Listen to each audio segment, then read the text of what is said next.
napapansin sa iyong mga kapaligiran.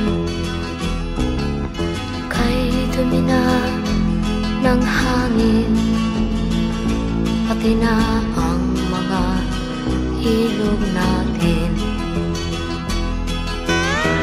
Hindi nga masama ang pag-unlad, at malayo-layo na rin ang ating narating.